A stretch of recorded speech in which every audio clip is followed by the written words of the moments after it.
That is cool to know, and that explains why in the end, when they're walking her through the lab, right? What's the doctor's name? I forget.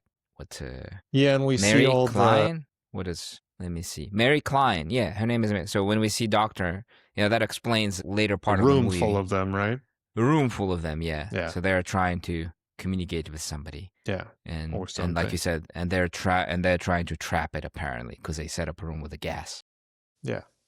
Mm. And when Clark first runs into this, he sees he starts seeing a couple of weird things. Like there's a reverse stop sign, there's random chairs and furniture melded together. And then he goes into this little nook, like a passageway that has a backpack in it. I don't recall there was some identification with the backpack. Do you remember who was on that? I didn't see who was on it. Yeah, I'd have to watch it again. But he goes through, he sees the chair with the broken leg, and then kind of hears some noise. So he goes back, he looks, and there's clearly something scary. So he doesn't want to confront it. His option is, I'm going to run. My first thought would be, I need to break a leg off of this chair and defend myself because there's no way I'm going to make it up this little tiny ramp into this small little door. And, I'm thinking more defensive at this point, but he's thinking, I got to get out of here. So he gets up to the little door, he opens all the handles, and thankfully it brings him right back to where the stop sign was, and he's able to leave the back rooms for the first time. And this is when he's the only one who's been in there.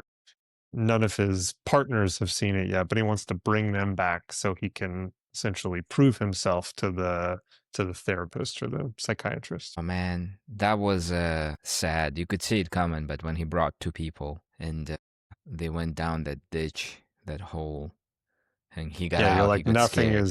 nothing good is going to come from that. But he didn't notice the head when the camera guy went down that deep hole, and Hmm. there are like piles of clothes and stuff. There was a head. There was a person's head, or like a mannequin, right there in a pile. Oh, And really? I then didn't notice that. a second after that, he sees like something from the corridor that scares him. And Uh, again, they don't show what it is, but which makes it all the more terrifying because you just get a little tiny glimpse of what's happening. I mean, you're living in the fear that this person is living in because you don't know you what know, it is. I think the enjoyment of that movie comes from the Schadenfreude, where you just kind of enjoy other people's misfortune. Hmm. Oh, but like somebody's getting them, they're not getting us, so that's good. We're already winning. We're doing all right. And then the couch dragged both of them in, right? The Yeah, cameraman and so close to being free, gets to the top, but they can't get the rope in time, and everybody gets pulled in. And now we're just, it's like there's no escape, there's no going back up. So both of them, I mean, at this point, we think they're both goners, the girl and the guy. And then Clark dives through the wall essentially, which I guess is the ceiling in this room. And he's trying to make it to another room and eventually finds her, which she can see him through the wall. But to him, he can't see anything that's going on. It's a wall to him, a window to her. And that's where he gets captured by the creature, I guess. This is when they that pick up was the so camera. cool when the camera got picked up. That was so nice. I like that. Yeah.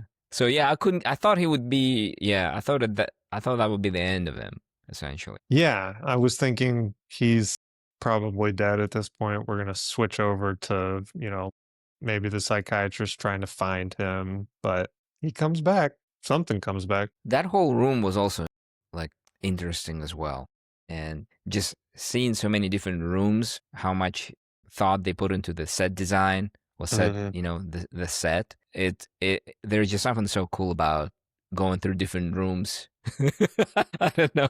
I just love seeing so many different random rooms. It's like a new, every 10 seconds as they're going through, it's like a new experience. Oh, what that room's gonna be like, right? Well, it's also like eerie too. I mean, every room's got some weird quirk that things just aren't in the right place, or, water's flowing where it shouldn't be, or, there's a wall a little too close to another wall. It's just something that like throws you off a little bit, which makes it fun. It's like in a PUBG game when people like to loot, but instead here you don't loot, but you just go through room to room and you collect collect visual experiences, and they really let us experience a lot of different settings. And also, I think that keeps the mind engaged too, because we don't know how each room is going to look like. So we're always like attacked in a beautiful way with new stimuli. Hmm. Like, what's this room? Oh, there's water there?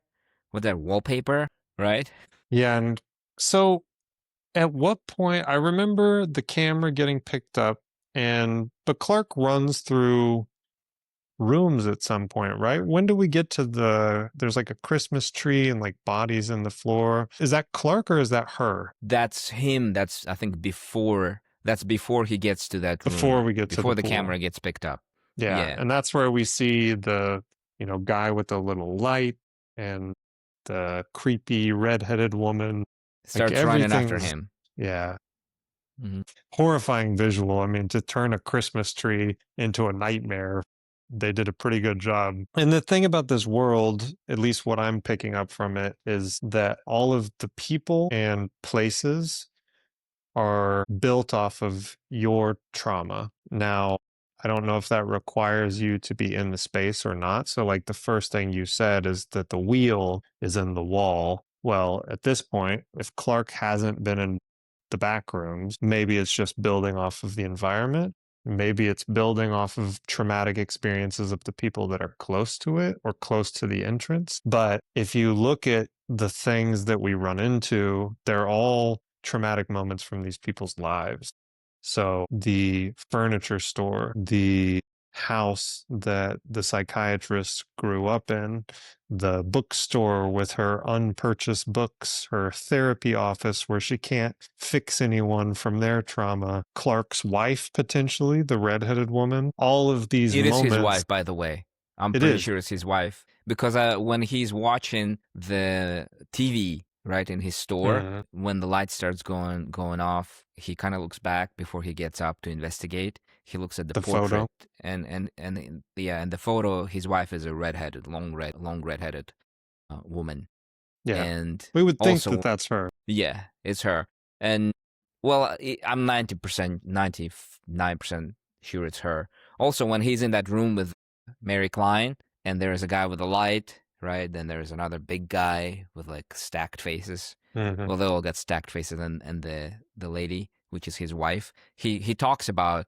He points out to both of them, but he kind of leaves her out. He doesn't go into talking about her because I think that's something personal to him. And he mentions that's my house after all. Well, I mean, he literally cuts off her hair and puts it on the Puts it on her. psychiatrist, which is That's a real role play. That's yikes. commitment. Yeah. One thing I did want to comment on is, we're skipping ahead here a little bit, but once Clark has fully lost his mind, which I feel happened very abruptly. And maybe that's because that's what this place does to you. I mean, we start out and everyone's wearing a suit and they're still wearing suits at the end. So, how is this place impacting you while you're here? And how much time does it take to change you? Because Clark clearly seems different when we see him, not just mentally unstable, like something else is triggered. I mean, he's literally eating the bodies of these replicas, which would not be my first intuition. But also, why are some of them food and then others react more like people? Like the pirate Clark is, and we're in spoiler territories here. So, pirate Clark, can be blunt force blood, and he's very much seems like a living human being, whereas the other two look like they're made of, rice, and that's how he's been feeding himself while he's living in this world. Not sure. It was interesting once the pirates start showing up. The wife, supposedly the wife character, starts running away in fear. So maybe that's an indicator that he was abusive to his wife. And I think we definitely get that impression from the conversation he has with the therapist where they're role playing. I mean, he immediately is pretty horrifying. I mean, he's scary. You can tell he's got a rage inside of him. And if we believe that this whole place is built off of trauma, I think that leads us to believe that the pirate Clark is his representation of what he has become or what he's afraid of being, which is somebody that's given up on his architecture career, that is now working in a furniture store, and his rage has consumed him, which is the whole reason he's doing therapy, because he realizes that something's wrong. He realizes that he's got this anger and rage and he's trying to get better. But in his head, I think his fear is that he gets consumed by that rage, which in the Backrooms, he essentially is getting consumed by that rage at some point. I mean, literally consumed by his rage. He tries to talk him out of it and say, oh no, she says we're fine. We don't need to change. He's the one that wants to change. This manifestation is what he has of himself in his head. And in his head, he's a scary monster. He's a horrible person who essentially just has a bloodlust for everyone in his life that has ever cared about him, and he's going to destroy them.